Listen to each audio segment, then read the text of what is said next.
What's up, guys? Today we're going to be talking about the top 5 best smartphones with expandable storage, starting with the Poco X3 Pro. So this phone, you can sort of throw this in the budget category because I don't want these all to be like expensive.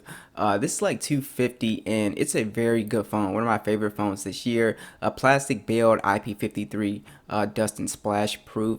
It kind of has a unique design.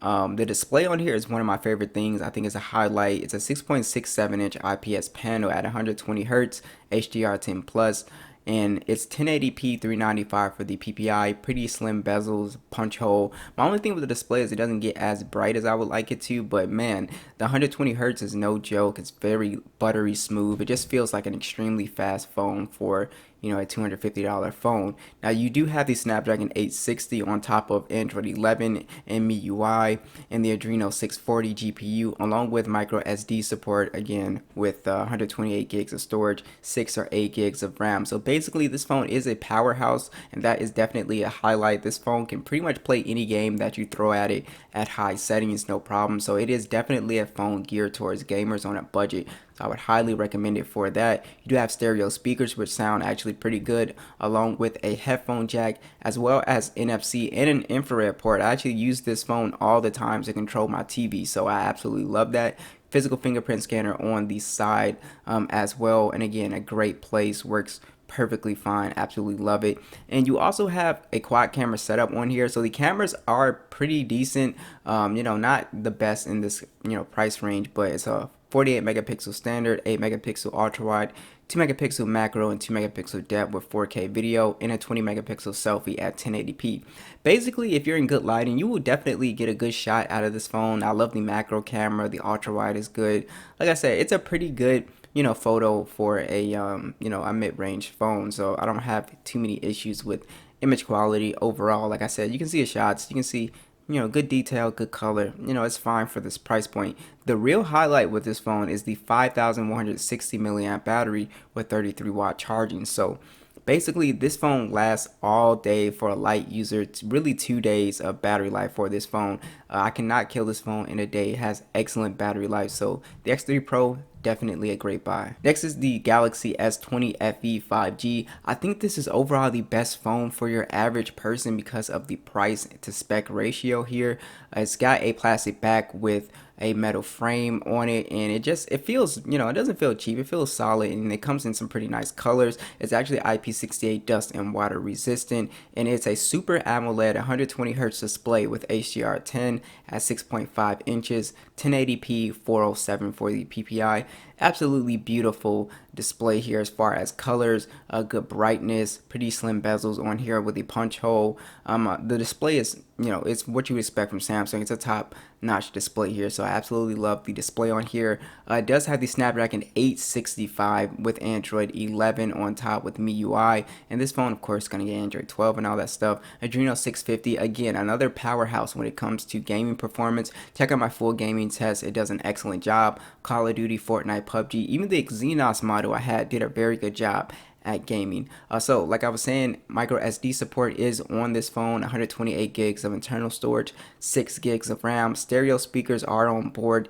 No headphone jack on here with NFC is on board as well. You do have an under the display fingerprint sensor, which works fine. It's very fast. I have no issues with it. And then you also get on here really good cameras. To me, still flagship level quality cameras on here for that $400 price point is going for now.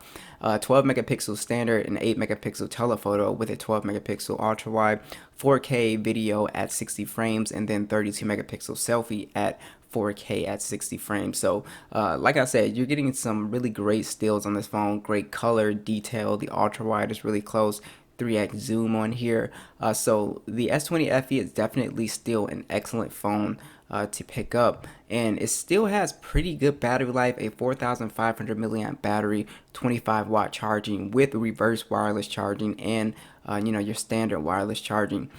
So battery life, I'm easily able to get through the day with this phone, no problem. And like I said, it also has 5G, which is pretty nice. So the S20 FE is just an awesome device for you guys to consider. Now, it comes in at $400 and it's a very solid phone at this price point. You have an aluminum frame, glass back on here as well. It's really built like a tank, really solid phone. A 6.8-inch POLED display. It's HDR10 plus at 1080p, 395 for the PPI. Overall, it's a very nice panel, little water drop notch, beautiful colors on here. Gets fairly bright outdoors, so no issues there.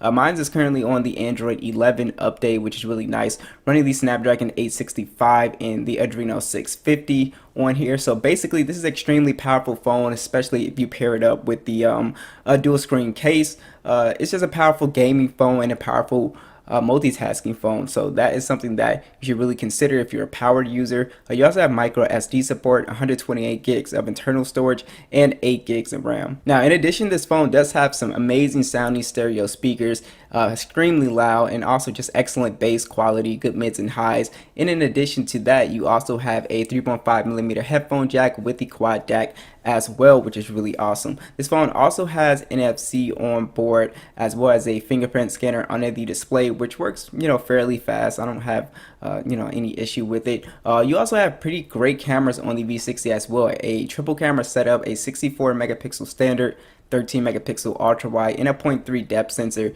also have 8K video and a 10 megapixel selfie that shoots in 4K as well. So you're going to be getting some really good shots. Very good color, very good natural color, good dynamic range. Ultra wide is great. Overall video solid. So just a great camera phone as well. So you do have a 5,000 milliamp battery with wireless charging as well. This phone definitely is a battery beast. So just the phone by itself, if you're not on 5G, this thing will last you at least 2 days easy. So I was really impressed with battery life. This is the Samsung Galaxy Note 20 Ultra 5G. So this is a beast of a phone still, and still kind of expensive. I think almost around $1,000 or something like that. So it is kind of an expensive phone. It's got a full premium design. It's still really nice looking design in my opinion. It's IP68 dust and water resistant.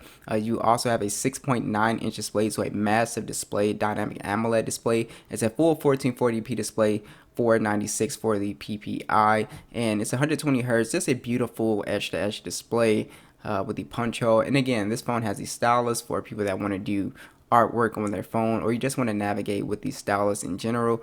You do have on here, of course, the latest version of Android with the Snapdragon 865 plus chip on here, Adreno 650. So this phone, you already know, is going to be a powerhouse when it comes to gaming and pretty much doing anything.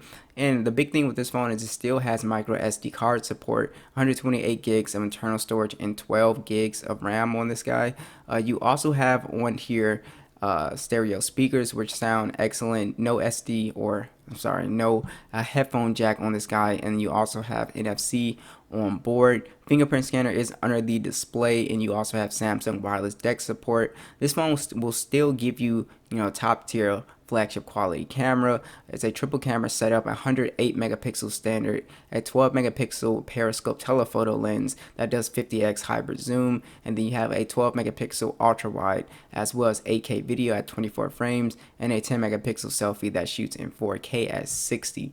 This phone also has a 4,500 milliamp battery with 25 watt charging, with reverse wireless charging, and your standard wireless charging. So this phone is overall a beast for somebody that wants that SD card support with all of the bells and whistles. Next is the Sony Xperia Mark III. So again, this is another powerful flagship phone that does offer a lot here. So we do have a premium design on here, IP65 and 68 dust and water resistant, a beautiful OLED display at 6.5 inches, but this display has no notch or punch hole, and it is a full 4K display. Absolutely nuts. 643 for the PPI, just a straight up highly detailed display here. One of the best you can get. It pretty much runs close to a stock version of Android with Sony add-ons and stuff like that. Snapdragon 888 is on here, as well as the Adreno 660. Again, the most powerful phone on this list with SD card support. So it's just going to be, a powerhouse regardless of whatever you do, gaming, whatever. Like I said, SD card support with 256 gigs of base storage. So that is really important too, because you get a ton of base storage, on the just the normal model. So you get 12 gigs of RAM, and then you also get stereo speakers, which From what I've heard, sound great, and this phone still retains a headphone jack with a quad DAC, I believe. So that is really awesome. You also have NFC with a fingerprint scanner side mounted on this guy as well. And again, another flagship quality camera, 12 megapixel standard, 12 megapixel telephoto, 12 megapixel ultra wide with a 0.3 TOF depth sensor, 4K video at 2425. 30, 60, and 120 FPS. You also have 8 megapixel selfie cam that shoots in 1080p though, which is a little strange. Most of them should be shooting in 4K, but this phone also has a 4,500 milliamp battery with 30-watt charging. You also have reverse wireless charging, so you can charge your earbuds or something like that with your standard wireless charging. So what I've heard, this phone is overall, it's a beast of a phone, especially for people who want a 4K display. You like the Sony software, especially with the cameras and stuff like that. And it does have a lot going for it with that headphone jack and SD card support. So what do you guys think? Be sure to let me know, and I'll catch you guys in the next one.